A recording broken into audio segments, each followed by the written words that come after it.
This is an excerpt from a larger piece called Life Cycles, which was inspired by a dear friend of mine, Mark Mastriani, who's this incredible painter.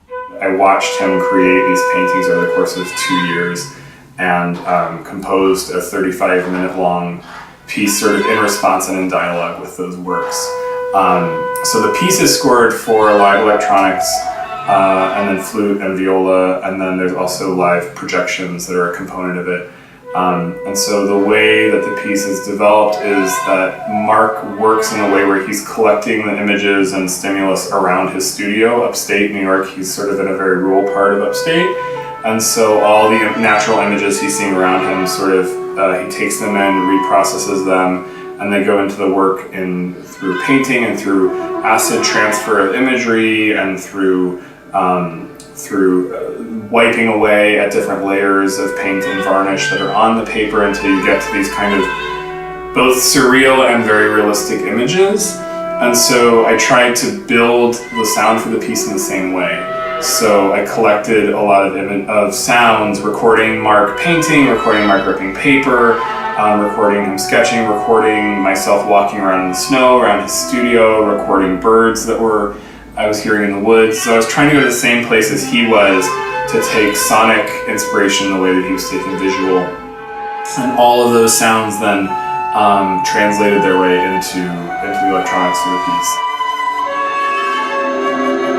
Rob Dietz, who's this incredible visual projection designer, has taken all of Mark's sketches, the final paintings, photographs that he took, images of his studio, and all of that imagery goes into Rob's computer, and then I don't know what he does, but when it comes out, he sort of processed and redistributed all this imagery into his own kind of work. So you get this very, this unique original piece of sound and visual that is jumping off of this other fully formed piece of art.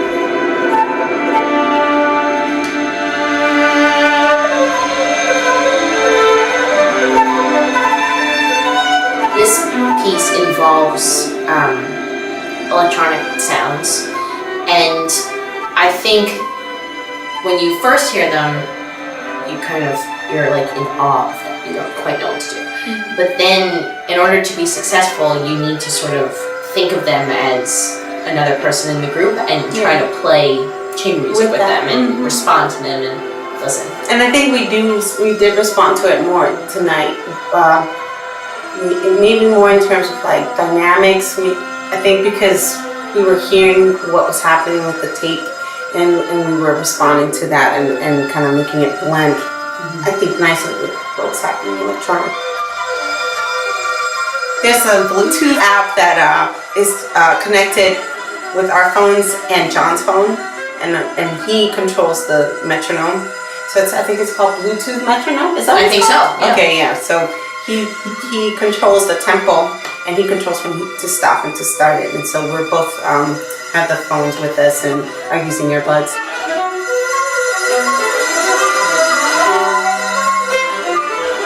Painting that our movement is based on. It looks like a mountain. Yeah, it looks like a mountain. Salt mountain. Salt. Yeah, but it looks like sort of just like a triangular mountain covered in ice. I'm not sure if it changed the way I played the piece, but it just helped me to get in the right mood, like a quiet, still place.